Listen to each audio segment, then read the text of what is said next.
Salut à tous, vous êtes bien sur Envergure, Underdogs épisode 3. Je suis avec Manu et Mathias. Salut les gars. Salut. Aujourd'hui, on va parler de deux joueurs relativement âgés, mais pas inintéressants pour autant. On va aller plutôt dans l'ouest. Pour commencer, du côté de Creighton, avec un joueur qui nous intéresse, au doux nom de Baylor Scheierman. Qui est-il, Manu ? Alors Baylor Scheierman, c'est un grand monsieur de 6'7 en chaussures, je précise en chaussures. Donc 6'7, ça fait 2m5, quelque chose comme ça à vue de nez. Donc c'est sa deuxième saison à Creighton, après avoir transféré de South Dakota State, où il a joué 3 saisons. Donc c'est un super senior, avec donc c'est sa 5e saison en NCAA. Voilà, 4 frères et sœurs, fans de Pete Maravich et des frères Scott. J'adore cette anecdote. Avec une première voiture qui a été un minivan, incroyable aussi. Originaire du Nebraska, donc Creighton, et Summit League Player of the Year en 2022, donc avant de quitter South Dakota State, avant de rejoindre une plus grosse conférence et une plus grosse équipe avec Creighton, où il est titulaire sur ces 2 saisons là avec eux. Ça fonctionne comment, Creighton ? J'ai l'impression que c'est basé sur 2-3 joueurs qui apportent beaucoup au niveau de la production et qu'après c'est un peu plus dispersé. Ouais, bah tu as une option numéro 1 plus ou moins qui est Trey Alexander III, qui est pareil, c'est un senior. Voilà, donc c'est vraiment lui la tête de gondole de l'équipe. Et puis il y a Steve Ashford, l'autre meneur qui est à ses côtés. Donc lui, c'est plus deuxième option offensive. Quand il y a besoin d'un 3 points, il va être là pour artiller. Et Baylor Scheierman qui est aussi lui présent à l'extérieur sur les tirs, notamment. On en reviendra sur son jeu après, mais voilà, c'est vraiment plus la troisième option, un joueur capable d'envoyer des points à l'extérieur, mais aussi à l'intérieur. Ce qui est un peu dommage pour nous à Envergure, vous savez à quel point on est attaché au projet capillaire. Il a changé le projet capillaire cette année depuis un petit moment. Avant, il avait un magnifique bandeau et les cheveux un peu mi-longs.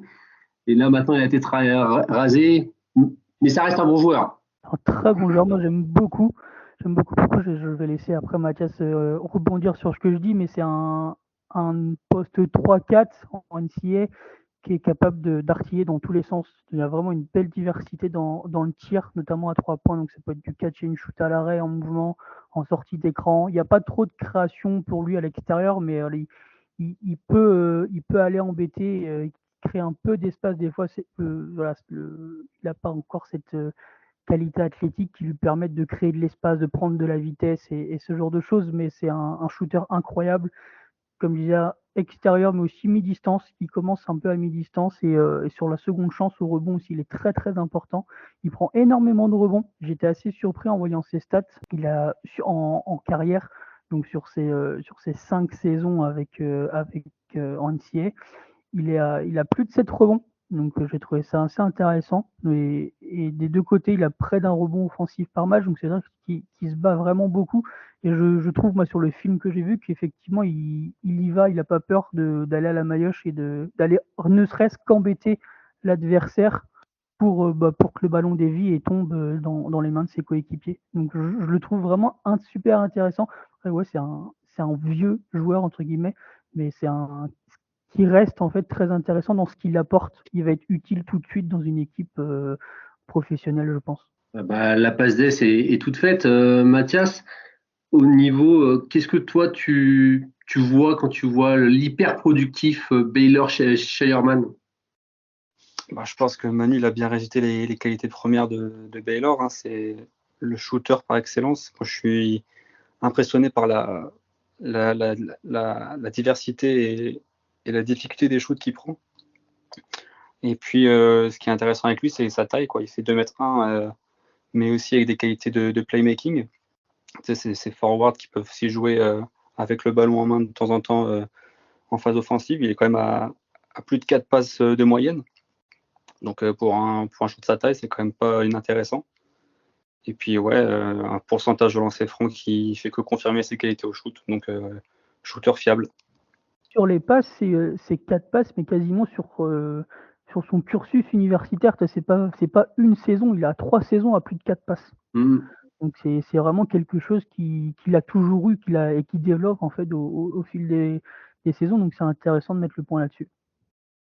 Et qu'est-ce qui fait que, si vous êtes scout, c'est un nom que vous cochez et que vous ne rayez pas? Moi, c'est plus sur sa diversité de tirs. Ouais, il est super intéressant là-dessus à 3 points. Quelqu'un qui shoot à quasiment 40% sur 5 saisons NCAA à 3 points, c'est juste incroyable. C'est élite, comme dirait l'autre. Donc c'est vraiment pour ça sa capacité à marquer à 3 points et à être diversifié dans ce qu'il propose sur le tir. Comme je disais au début, c'est du catch and shoot à l'arrêt, en mouvement, ça va être en sortie d'écran. Voilà. S'il est trouvé libre, il y a grande chance que ça filoche. Donc c'est vraiment ça, moi, son skill numéro 1 pour lequel je le draft. Ouais, Mathias, tu es sur la même chose, son tir? Ouais, bah ouais, hein, c'est ce qui marque, même si quand on regarde les stats, il est un peu en perdition au niveau du pourcentage. Mais bon, ça s'explique aussi par le volume et puis la difficulté des shoots. Hein. Ouais, c'est ça, le volume est assez énorme. Là, j'avais regardé juste avant de préparer l'émission. On est déjà à plus de 700 tirs à 3 points tentés. Hein. Donc, on a une bonne idée, pour le coup, de ce que ça peut fournir en termes d'adresse. C'est pas des. Ouais, cette année, il a plus de 8 3 points tentés. Ouais. Donc, c'est assez balèze. Et qu'est-ce qui fait, du coup, parce que là, le tir, c'est ce qu'on achète en premier, qu'est-ce que, au niveau du reste, est-ce que c'est anecdotique ou c'est vraiment une plus-value? Je veux dire, que Manu, tu m'as dit qu'il prenait des rebonds, vous m'avez parlé de son jeu de passe aussi, il me semble des choses intéressantes à expliquer à ceux qui nous écoutent. Bah, c'est des qualités qui sont indéniables et qui, en fait, s'apprennent pas forcément. Ouais. Tu vas pas apprendre à quelqu'un à aller au rebond, à voir la passe et à la faire. C'est quelque chose qui est là, c'est en lui. Donc ces choses-là, c'est super intéressant parce que c'est des choses qui ne s'apprennent pas. Donc s'il a déjà, faut juste développer ça et ça peut être que du bonus pour lui pour la suite de sa carrière. Mathias, pour toi, c'est un vrai plus ou on lui de toute façon, j'ai envie de dire, on lui demandera pas ça au niveau au-dessus s'il y va? Non, dans un premier temps, on ne lui demandera pas ça, je pense, mais c'est toujours un plus de savoir faire les passes qu'il faut, surtout avec un bon ratio par rapport aux pertes de balles. Il perd non plus pas beaucoup de ballons pour le taux de passes qu'il fait et l'utilisation qu'il a avec le ballon. Mais c'est sûr que dans un premier temps, je ne pense pas qu'on lui demandera de faire le jeu et d'être productif à la passe. Il y a un autre truc qui est assez intéressant, c'est que c'est quelqu'un qui, un peu partout, en tout cas cette année, sur le terrain, reste adroit, peu importe la zone dans laquelle il est. Et les stats sous les yeux tout à l'heure. Et donc déjà, c'est un énorme shooter de lancer franc. Il est quasiment à 88% cette année. Il est adroit aussi bien près du cercle, il est à 65%, ce qui est très honnête, mais aussi loin, où il est à plus de 50%. Pareil, cette diversité-là, c'est un plus, c'est pas vraiment ce qu'on peut lui demander dans les années futures, Manu. Non, c'est un gros plus et c'est apporté par une belle équipe de Creighton qui joue très bien au basket en fait. C'est pas une équipe lambda NCAA, il y a beaucoup de mouvements, il y a beaucoup de spacing grâce à Ashworth et à Alexander qui apportent ça. Et comme Alexander a aussi un peu ce côté slasher, et ben ça ouvre tout de suite et ça, ils en jouent énormément. Donc c'est un vrai plus pour lui.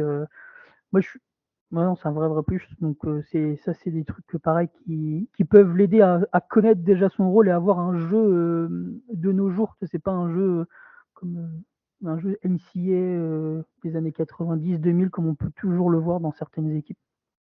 Comment vous qualifierez son tir? Parce que moi, je le trouve quand même un petit peu atypique dans le style. Comment on pourrait le définir pour ceux qui n'ont jamais vu jouer Baylor chez Herman? Ouais, bah c'est pas le. Enfin, c'est efficace, quoi. J'adore, c'est efficace. Le plus gros expert des mécaniques de shoot, mais ouais, c'est un shoot qui part pas forcément très vite, moi je trouve, Ouais. mais qui fait mouche et qui demande pas beaucoup de préparation, quoi. Ouais, moi j'ai l'impression que ça part beaucoup du poignet. Il est gaucher, si j'ai pas de bêtises. J'ai l'impression que c'est vraiment un tir du poignet. Manu, je sais pas si tu as cette impression-là aussi. C'est vrai que ça part d'assez bas, en fait, et comme il est gaucher, les gauchers ont toujours cette forme un peu bizarre et étonnante de la main, du bras et du corps. Et du coup, tu sais jamais si c'est un bon shoot ou pas, sauf que en fait, comme c'est leur forme à eux, en soi, c'est un bon tir. Mais c'est vrai que le ballon part d'assez. Moi, ce qui m'inquiète le plus, c'est que ça part d'assez bas au niveau du visage et du menton. Du coup, faut qu'il remonte, faut qu'il fasse un effort là-dessus. Et au niveau supérieur, ça peut être un point faible parce que du coup, les défenses vont devoir s'adapter. C'est des autres athlètes qui sont beaucoup plus rapides, beaucoup plus grands, beaucoup plus tout. Et du coup, ça peut peut-être lui demander un temps d'adaptation pour changer cette forme-là, cette mécanique. Mais c'est du détail. Et moi, je le dis tout le temps, je vais quasiment peut-être à chaque podcast, c'est que le tir est l'une des choses les plus simples à travailler. Donc là-dessus, pour l'instant, il a les chiffres, c'est-à-dire qu'il a son tir. C'est juste des mini-choses à évoluer. On le voit tous les ans entre des joueurs draftés et la Summer League il y a quasiment 2 mois, et on voit déjà les changements chez certains joueurs. Donc, comme c'est un bosseur, moi, j'ai pas trop d'inquiétude là-dessus. Mais après, faut voir si ça peut déranger au haut niveau. En fait, c'est juste ça. La forme est délicate. Après, là, on en parle, donc on est dans une émission, c'est Underdogs, donc on l'imagine pas forcément être un premier tour de draft en fin d'année prochaine. Qu'est-ce qui fait que malgré ses grosses qualités, il reste très perfectible comme prospect, hors son âge avancé? Je pense que c'est la défense qui va poser question pour Baylor Scheierman. On le dit tout à l'heure, je crois que c'est Manu qui le disait, que c'est pas le joueur le plus athlétique. Il va forcément être, je pense, ciblé à l'étage supérieur. Il n'est pas ultra mobile. Maintenant, il a quand même, comme il disait Manu, plus de 7 rebonds. On ne les a pas comme ça, 7 rebonds. Faut quand même y aller. Physiquement, il sera pas perdu parce que c'est quand même un bon bébé, je trouve. Oui, il a des épaules, ouais. Ouais, il a des belles épaules et puis il est pas tout fin, quoi. Et puis non, je pense que ce sera plus là, au niveau de la mobilité, de la lecture défensive qui sera plus ciblée en NBA, quoi. Ouais, Manu, on est sur la vitesse de pied aussi comme défaut principal. Ouais, après, ça, je sais pas si c'est très négatif, sachant que c'est pas un intérieur. Il jouera pas 4-5. Donc sa vitesse de pied, enfin son footwork ne va pas lui être un outil premier pour son jeu et gagner des minutes. Donc là-dessus, je comprends ce que tu veux dire, mais je suis pas certain que ce soit un gros point faible. Moi, c'est plus en termes, c'est plus le corps qui me gêne. En fait, parce il est certes large et épais, mais c'est pas un athlète plus. Il a encore quelques kilos en trop. Il peut encore se former physiquement là-dessus, je pense. Et il y a un manque de vitesse, il y a un manque sur la défense en 1 contre 1. Il est très bon off-ball, je trouve, mais sur le 1 contre 1, il a beaucoup plus de mal. Donc moi, c'est un tout, notamment défensif, qui me gêne un peu. Si l'équipe qui le draft a un plan pour lui, je pense que ça peut être une très très belle pioche. Parce qu'après, dans la façon dont vous me le décrivez, pardon, il y a des noms comme ça qui pop dans mon esprit. Je pense à des Joe Ingles, des Sam Hauser, des Duncan Robinson, bien sûr, parce que c'est toujours l'exemple qu'on prend un petit peu de façon facile. Est-ce qu'on est un petit peu dans cette veine-là? Moi, j'aime bien la comparaison Joe Ingles, gaucher, j'ai perdu le mot. Créateur? Non, c'était beaucoup plus péjoratif que ça. Un peu chubby. Vraiment, je trouve que les corps se ressemblent à eux, mais c'est exactement ça. Tu as des Bojan Bogdanovic, des Ingles, tu vois, c'est ce type de joueur-là exactement qui tu peux le transférer en fait, parce que tu as déjà des rôles comme ça qui existent Oui, voilà. en soi. Moi, en second tour, si une équipe a plusieurs second tours, moi je pense que je tente le coup. Après, c'est vrai qu'il a déjà 23, 24 ans. C'est peut-être ça la limite chez lui, c'est que à quel point les équipes vont voir un potentiel et une amélioration possible chez lui. C'est plus ça le truc. Justement, vu qu'on est sur la projection, un second tour, on y croit quand même pour l'année prochaine ou pas, Mathias? Bah ouais, on y croit au moins un tout, mais je pense que un second tour, c'est clairement possible, surtout quand on voit les équipes, surtout les prétendantes au titre qui vont de plus en plus chercher des joueurs déjà prêts dans un rôle spécifique. Je pense que c'est clairement possible qu'ils se fassent drafter. Manu, on est dans la même vibe? On y croit quand même? Ouais, moi j'y crois parce que les chiffres sont trop bons pour le laisser passer. Je pense qu'une équipe, rien que sur ses pourcentages, va se dire ah, il y a moyen quand même. Tu vois, il peut rendre service sur quelques bouts de match. Après, faut le bon contexte, voilà, c'est un tout. Je sais pas comment on n'a pas les Intel devant nous, ce qui est aussi très important dans ces sélections-là. Faut voir comment il va se débrouiller sur les interviews, puisque ça peut faire monter des joueurs en flèche. Je dirais pas le nom, mais il y en a un cette année qui a bondi parce qu'il parle bien devant les gens. Donc, faut voir. Mais moi, le second tour, je tente, honnêtement, tranquillement. Après, c'est ce que je disais à Hugues en off, je pense que ce gars-là, il sera drafté second tour et ça va terminer sa carrière tranquillement en Euroleague. Ouais, c'est pas impossible. C'est pas impossible. En plus, il pourrait être très très sympa aussi à avoir joué en Europe. Il pourrait complètement être un mec qui met des points, beaucoup de points en Euroleague. On peut le penser en tout cas. Ouais, mais franchement, je pense qu'il peut avoir sa chance en NBA. Enfin, sur ce qu'on voit. On n'a pas tous les éléments parce que voilà, il manque les Intel, il manque plein de choses, mais sur ce qu'on peut voir, moi, j'ai pas trop de. Enfin, je me dis qu'une équipe va forcément tenter le coup, surtout dans une draft qui est pas la meilleure du monde. Donc, Est-ce qu'on a encore des choses à dire sur notre ami Baylor Scheierman, qui n'est pas le joueur non plus le plus esthétique à voir jouer? On va pas se mentir, si vous l'avez jamais vu jouer, ne vous attendez pas à un esthète du ballon orange. On est d'accord sur ça ou pas? après, il filoche, hein, je m'en fous de sa dégaine. C'est pas, du moment qu'il fait ce qu'on lui demande de faire, il peut avoir des dreads, une moustache, un mulet, c'est pas grave. Messieurs, je vous propose de terminer avec Baylor Scheierman et de passer à l'autre prospect du jour en la personne de Matthew Murrell. Donc on va aller direction Ole Miss dans le Mississippi, qui n'est pas vraiment une fac connue pour produire des basketteurs, mais plus du football américain, je crois, Mathias. Ouais, c'est totalement ça. Mais dans une grosse conférence quand même. Hein. Ah oui, la SEC, évidemment. Ouais, bah du coup, Mathieu Morel, c'est un joueur d'1m93 pour 91 kg, 2m3 d'envergure, selon le dernier NBA Combine qu'il a fait avant la dernière draft. C'est un senior qui est en 4e année aujourd'hui et qui vient d'avoir 22 ans il y a quelques jours. Donc ça va, c'est pas un senior trop vieux. C'est un 2001, je crois, hein, c'est ça? Ouais, un 2001. Pour faire la ligne statistique, là, à l'heure où on parle, il est à 17 points de moyenne, 41% à 3 points sur presque 6 tentatives par match, 48% au shoot global, 4 rebonds, 3 passes et plus de 2 steals par match. Du coup, Mathieu Morel, c'est un gars qui vient de la prestigieuse IMG Academy au lycée. Ouais. C'était une recrue 4 étoiles, top 40 dans le pays, qui a décidé d'aller au Ole Miss chez les Rebels, avec une réputation de gros défenseur. Une première saison freshman ou un peu poussive avant d'exploser entre guillemets pour sa saison sophomore. Mais son année junior, elle va être très compliquée à titre personnel, mais surtout à titre collectif.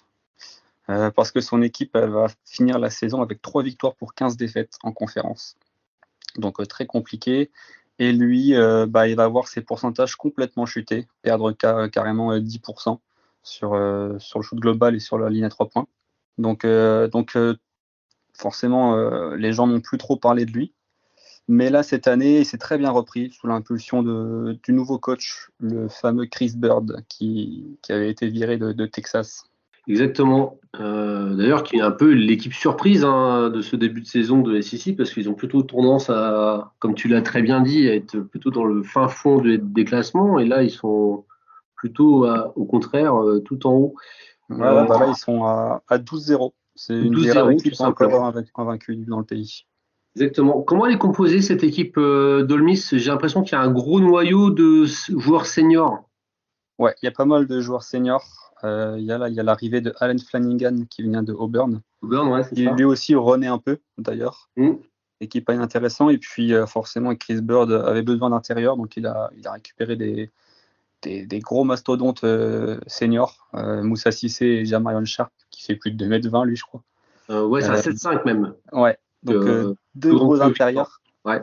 qui collent parfaitement à son jeu, qui est composé de beaucoup d'écrans, beaucoup de screens et beaucoup de mouvements, quoi. Très bien. Qu'est-ce qui pop, selon toi, quand on regarde Matthew Murray, qui de fait n'est pas le prospect le plus connu, parce que Ole Miss, encore une fois, c'est pas connu pour son programme basket. Ouais, mais en le regardant jouer, je pense qu'on sait vite l'idée du concept 3&D, hein, évidemment. Mm. Moi, ce que j'aime beaucoup, c'est sa défense. Il a un corps hyper bien développé. Il a des épaules super carrées. Et il est musclé. Et puis, c'est un très, très bel athlète. Je trouve que le défenseur est vraiment très, très sous-coté. Il y a plein de joueurs qui sont mentionnés, mais lui, il ne l'est jamais. Que ce soit sur l'homme ou loin du ballon. Moi, il m'impressionne le plus loin du ballon. C'est plus rare en NCAA. Souvent, les joueurs ils sont très forts sur l'homme, mais moins loin du ballon. Il excelle vraiment dans la lecture des passes, des aides, etc. Il est à 2,33 interceptions par match. C'est quand même assez énorme. Et puis ouais, il est toujours très concentré. Il est souvent placé sur le meilleur extérieur adverse. Ouais, c'est un super défenseur. Manu, même son chez toi ou tu vois quelque chose d'autre? J'acquiesce totalement. Moi, j'ajouterais vraiment le tir. Moi, pour l'avoir vu un peu enfin, découvert en high school, c'est vraiment moi ce qui m'avait sauté aux yeux quand je l'avais vu pour la première fois. Et on voit que ça continue. Il a quasiment 35% à 3 points sur 4 saisons NCA. C'est juste incroyable. Et comme Mathias disait, sa troisième saison, il est à 30%, mais autrement, il est à 38%. Cette année, il est à 40%, avec plus de 5 tentatives par match, quasiment 6. Donc l'échantillon est assez impressionnant. Donc moi, c'est vraiment ça qui me saute aux yeux avec la défense. Effectivement, c'est un vrai athlète, il a un vrai corps. J'étais impressionné aussi par son envergure. Je la pensais pas si grande que ça. Sauf qu'elle est ultra positive pour lui. Il a 6,2, donc il a 1,90, quelque chose comme ça. Donc, Ouais, j'ai un 90, 6,3 peut-être. J'ai la 6-4, moi, avec chaussures. Ouais, voilà, donc oui, ouais, 6,3, voilà. 91, quoi, il fait, grosso modo. Pour une wingspan à plus de 2 mètres, donc c'est quand même super impressionnant. Et je trouve que ça se voit pas forcément à l'écran, en fait. Ça saute pas forcément aux yeux, alors que finalement, il a un corps assez dingue pour ce qu'il fait. Et moi, j'aime beaucoup sa défense également, surtout off-ball et enfin même on-ball où il arrive à des fois à prendre le ball handler qui remonte la balle. Il le prend quasiment tout terrain, il le fait plusieurs fois par match. Donc c'est vraiment intéressant. Après, j'ai plus de questions sur le niveau au-dessus, savoir s'il sera capable de faire autant face à d'autres joueurs et s'il sera autant polyvalent également. Moi, je le vois plus défendre que sur des arrières en NBA, s'il y va. Ouais. Alors qu'en NCA, il défend sur vraiment pas mal de monde. Donc, ça peut être une petite limite là-dessus. Mais il y a, sur un petit second tour, il y a beaucoup de choses qui peuvent faire craquer une équipe, je pense. Donc là, on a parlé vraiment de son point fort, donc sa qualité défensive, comme vous l'avez mentionné en premier tous les deux. Qu'est-ce qui fait que pourtant les chiffres offensivement sont bons? Tu l'as dit, notamment avec cette année un 40% à 3 points. Il est à 75% grosso modo de carrière au lancer franc, ce qui est correct. C'est pas un piètre shooter.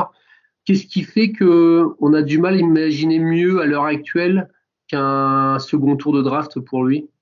C'est pas un porteur de balle. Déjà en NCAA, je trouve. Ouais. Donc, il le sera encore moins en NBA. Et donc, ça, déjà, forcément, ça casse un peu la projection. Le handle est pas incroyable.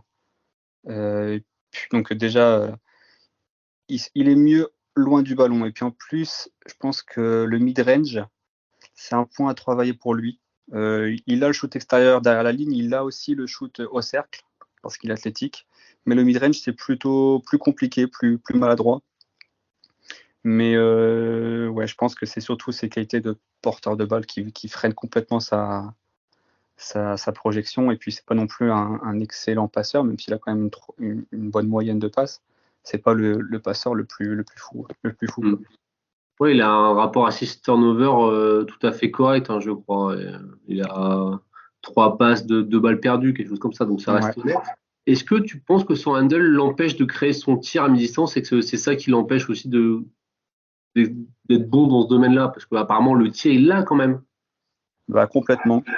Même à 3 points, je le vois très rarement créer son shoot. C'est surtout des shoots en catch and shoot ou en sortie d'écran, beaucoup, dans des systèmes, mais assez rarement il crée son shoot. Le handle, il lui permet pas ça. Typiquement, un peu un joueur de bout de chaîne, donc. Ouais, exactement. Manu, quelles sont tes réserves sur notre ami Mathieu Morel? La taille. La taille, ouais. Malheureusement, il peut pas faire grand-chose. Son jeu intrinsèque, c'est-à-dire que, comme disait Mathias, c'est pas un arrière qui peut porter la balle et créer pour les autres. Du coup, ça limite encore plus la chose. Il peut jouer que sur un poste de fait de sa taille. Le premier pas est trop inexistant ou trop faible selon ce qu'on veut faire.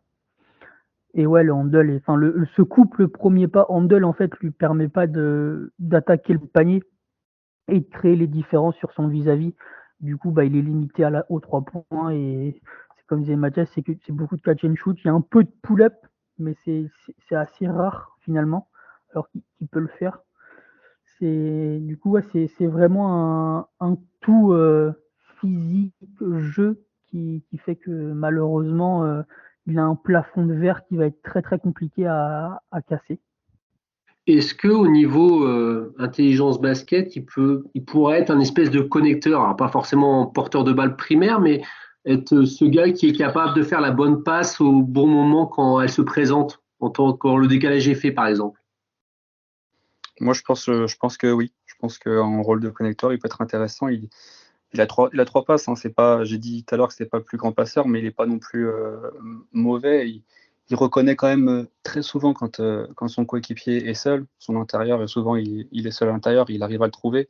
Et dès demain, je pense que ouais, en rôle de connecteur, il peut tout à fait avoir sa place.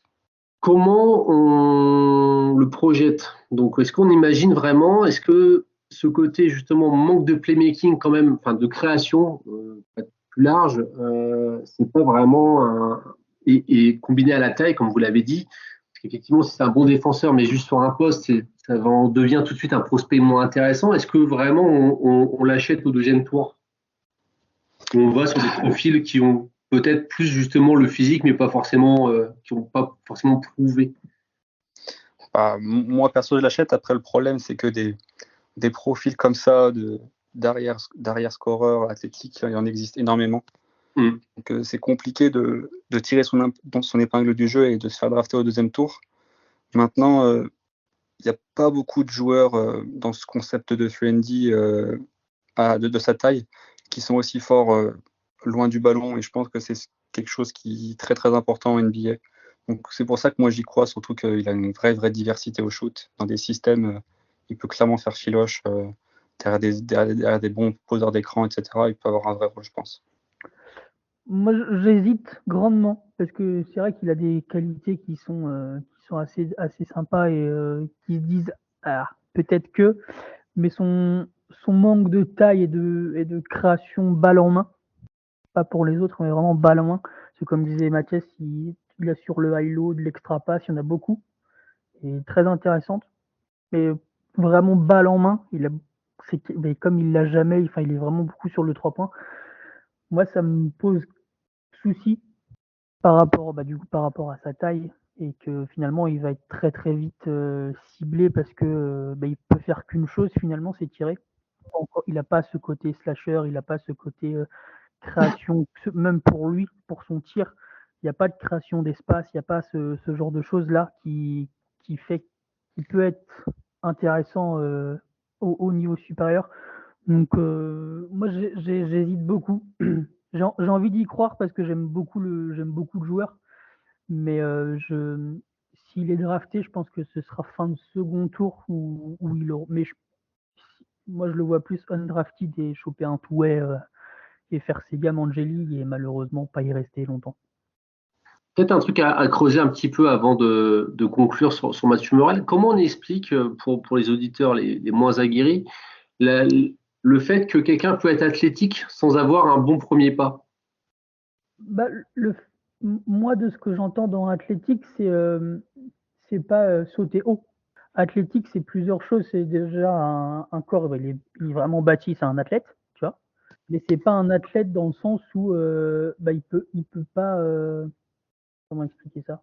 Il n'a pas cette création pour lui, il n'y a pas ce body control qui fait que voilà, il va pouvoir gagner des duels en l'air ou au sol.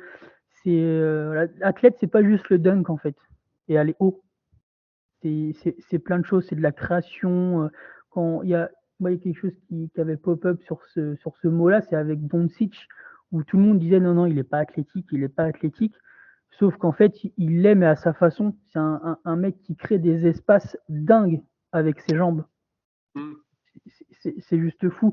Il y avait des photos comme ça qui faisaient qu'il faisait quasiment des grands écarts, en fait, quand il prenait l'espace. Et ça c'est être athlète en soi, tu vois.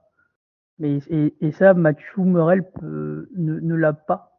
Et il a, outre le corps où il est un athlète, il n'a pas ce qui coche toutes les cases après d'être un athlète plus un fric, comme on peut dire. Je sais pas si Mathias est d'accord avec ça, mais. Si, je suis d'accord. Qualité athlétique, c'est pas forcément. Enfin, ça englobe beaucoup de choses. Hein. C'est qualité de détente, de rapidité, comme tu dis, de création d'espace.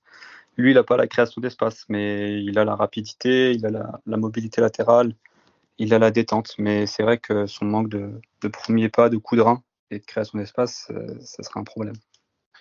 Et du coup, question subsidiaire, est-ce que ça se travaille vraiment, ça? Oui, ça se travaille, mais c'est pas le plus facile à travailler, on va dire. On est d'accord. Surtout la création d'espace, ouais.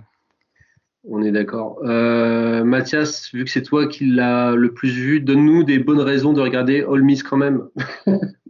On a un peu sévère avec Mathieu Morel. Parce qu'ils sont invaincus. Déjà. Ils sont invaincus. Je pense que en plus, s'ils continuent leur bonne lancée et qu'ils font une bonne marche, ça peut mettre de la lumière sur Morel. Et puis honnêtement, si vous aimez bien les athlètes, il y en a pas mal à Ole Miss.